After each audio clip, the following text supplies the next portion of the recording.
không có cua ta có thức vịt không có ý vịt 2 điều cứ thoải mái đi cứ thoải mái đi về đu siêu bắt lợn nó thịt cho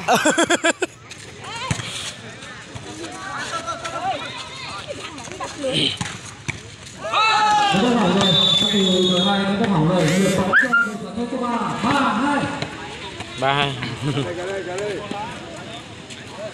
tin nhận kìa.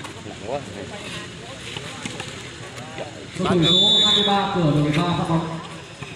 Ô, 3 điều. Được.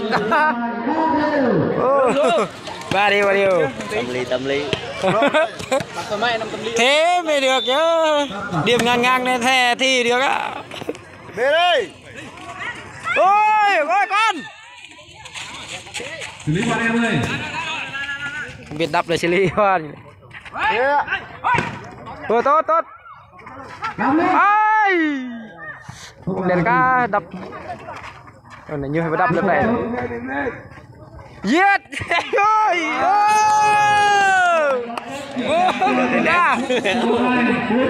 Một ba hết rồi. Cố gắng đi. Đây.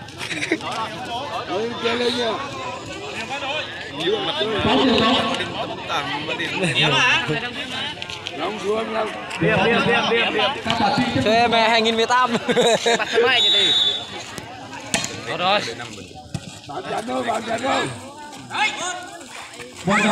Tốt. Đủ.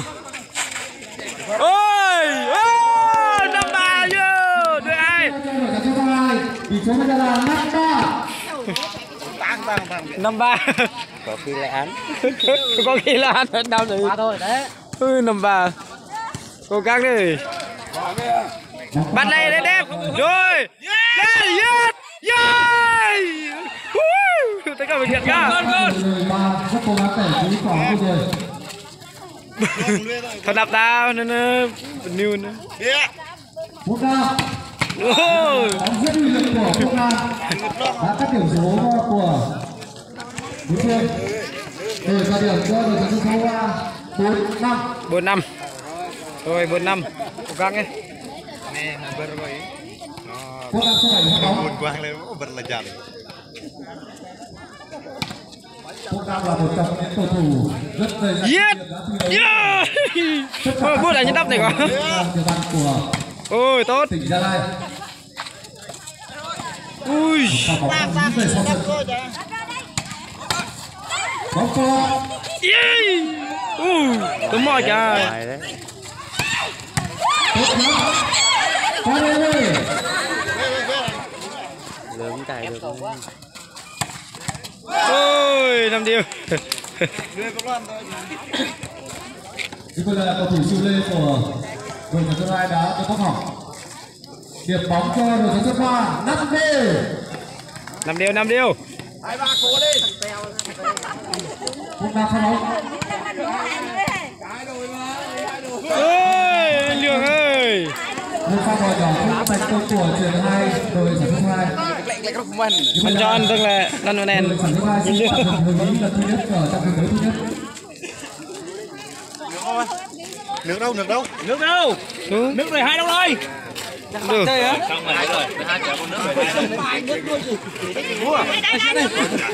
Đây là nước này.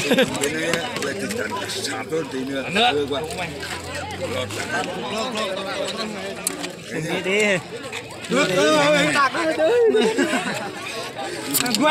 Quê cao. Ô kìa.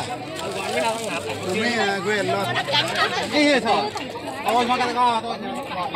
anh đẹp rồi đấy Ta pa hanam vlog cái một video về Lên. Bắt cái thoải mái cái nó quậy chụp cái nó quậy. Còn neo cái bà ra cho bỏ rồi hơn vào chút. Neo nó tính cho ta. Khó bao nhiêu là cả chất nuôi nhiêu rồi. Cái tàn da thôi mà ôm. uống đi mà hôn đi Mình uống sao đi để mà nó uống trước đi. Em prep như vậy đấy. Đội nào cũng có cầu thủ trẻ. lớp của con công nhân. Mới rồi, sau năm à? Sau năm à? Sau năm này. Tiếp tục bắt đầu. Sau năm.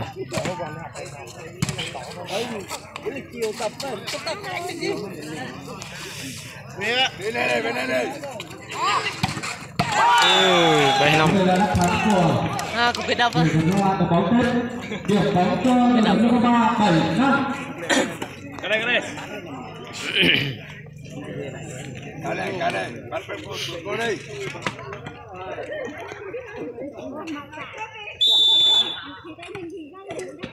Hai năm mới đỏ kia đó. Ôi! Sao vậy? Ác đây, vẫn nghe đây. Mua bác hơn là gì? Anh lên. Nó có đủ gì? Mà rung cho chả xa hẳn nuôi thế này, tao biết nhạc gần ngon rồi. Rồi, chả xa nuôi tao biết. Tao ra rồi. Bây giờ là màu đỏ Thanh Trung. Đổi điểm cho đội sản xuất số 3 8-6. Đừng ngồi lòng ra. Tạm nhận làm sao?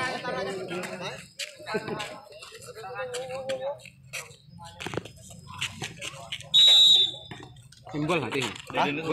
Chỗ lạch cái. Ôi! Dễ lệ. Nhiều cái đại chúng ta ý. Điểm bóng cho đội sản xuất số 3 9-6.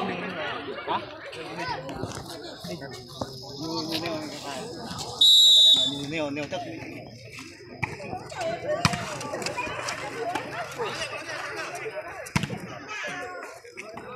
Về đây. Đúng chưa kìa? Bây giờ là bóng đã lọt tay chắn của đội sản xuất số 2.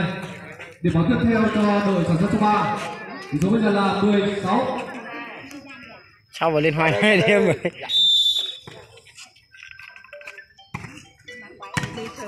Một tốt rồi. Lố. Tên nông đơn gì đó. Đánh đàn à, cho anh ăn play hơn rồi nhỉ. Xử lý pha bóng rồi rất là tốt, mang hai điểm số cho đội mình. Tỷ số bây giờ là 7-10. 70. Một lượt pha bóng. Chặt ngõ ta phượt từ phía sọt. Ngoài rồi. Ngoài rồi. À, bạn tự nghe có.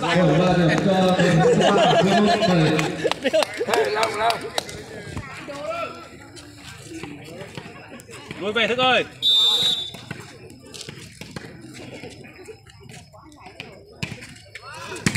Bóng rất mạnh. Chỉ một nhỏ thôi. Tốt.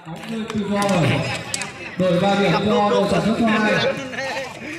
8-11. Đi lên đi bộ với cô Trấn. Luông bên thôi. Luông đi lên rồi.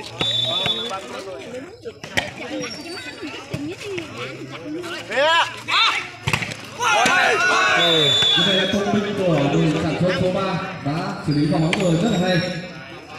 Đội 3 điểm cho đội sản xuất số 3 12-8.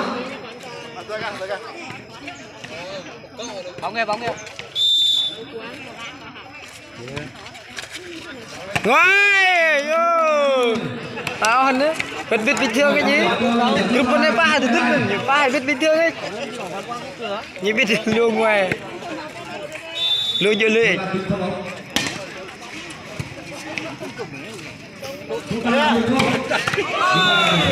Cô vô, một giọt. Đã mang lại điểm số cho đội mình. Tỷ số bây giờ là 13-9.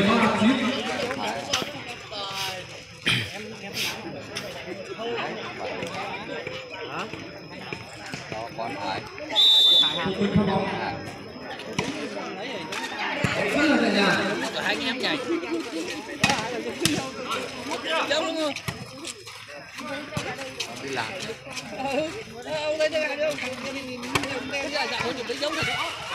Ôi thôi có. Rất là hay, một pha bóng từ bóng rất hay của các cầu thủ.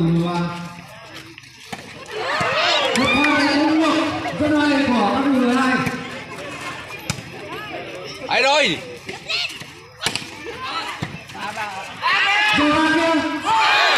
Ôi. Với tiền ai của Rồi phút thứ hai bóng bao nhiêu rồi? Điểm bóng cho đội số 3 đối đối chí.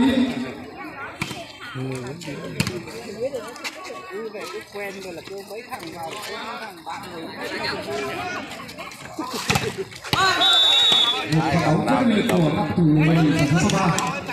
Chúng ta có thể thấy là các cầu thủ đội sản xuất số 3 rất là trẻ. Trẻ nên có sức khỏe cho nên đập rất là mạnh.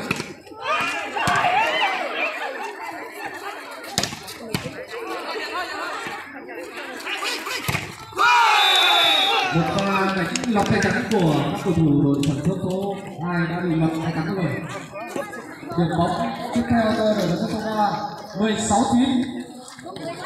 Đập qua điểm người đi này hả? Chơi chết nữa. Cầu thủ đội 2 cố lên. Đây là bóng không có lưới. Cái này vẫn đập rồi ta hả? Muốn được chứ? Nhân nó lên. Đập mùi được xe lên đang tạc mày nâng lên này chứ rồi. Tiếp tục điểm số sản xuất số 3 17-9.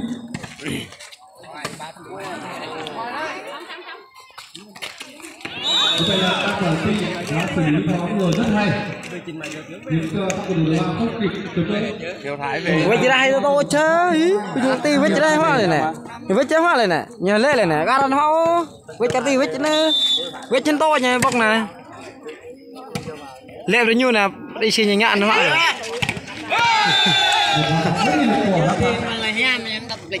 Còn cả tí hơn nữa. Mãi nhầm nữa. 18-10. Trong chơi đi chân.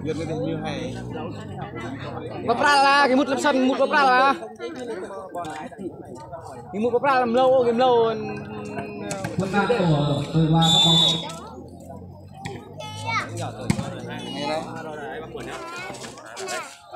Hôm nay chơi như là cái nguy hả trong ấy là thành công mang lại điểm số cho đội 2 11-8. 11-8. cái pra là cái năm nó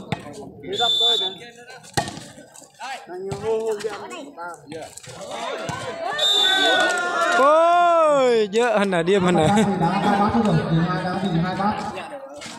Điểm bóng cho đội sản xuất số 2 12-18. Thì thằng ấy họ cắt điểm lên có thấy Chưa cần đâu. Đôi khi lên đồ. Nó thủ được. Bóng ngoài. Trọng tài chính xác định là bóng chạm tay ra ngoài. Đổi vào điểm cho đội sản xuất số 3 19-12. Phúc Nam đội 3 phát bóng.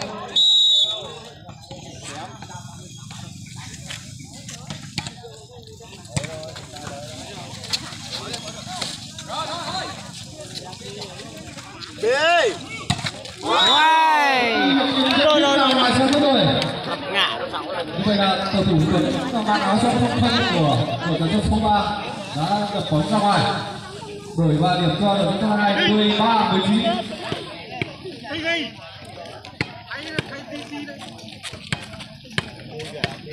Thứ 5 của đội 2 bóng.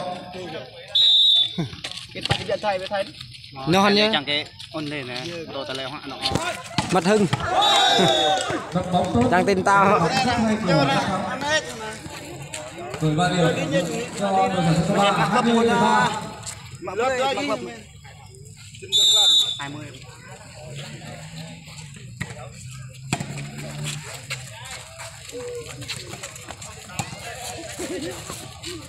Một pha bỏ nhỏ thành công của các thủ đội 2.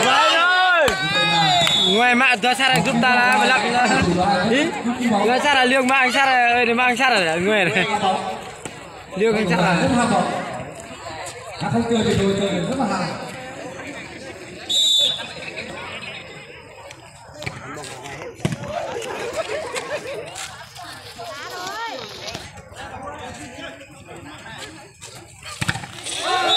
Một pha tạt bóng không thành công của Play của đội 2 tạt bóng không thành công. Điểm số cho đội sản xuất số 3 22-13. đập phải điểm nha rồi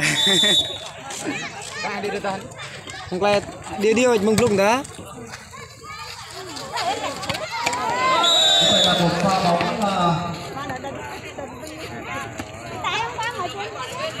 chuyển cho các thủ đội sản xuất số 3. điểm số cho đội tuyển sản xuất số 3. 23.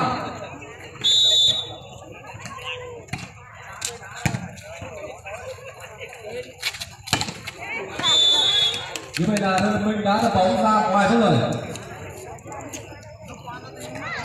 Điểm bóng cho đội sản xuất số 3, 24-13. Thôi mãi cho nó. Bên bạc cầm lị đây là đang một sân ngon. Thôi mãi. Ho còn. Đường nào thua đấy nhanh nghỉ cho mát cho khỏe. Đi cái như lệ nhà lại. Mà đợi tới. Ba này tới. Đây là một pha phát có sân bóng đá mang lại điểm số 25. 13 cho các cầu thủ 13 ở hiệp đấu thứ nhất này. Cầu thủ 13 đã thắng đội sản xuất số 2 với tỷ số là 25-13. Bên rổ luôn.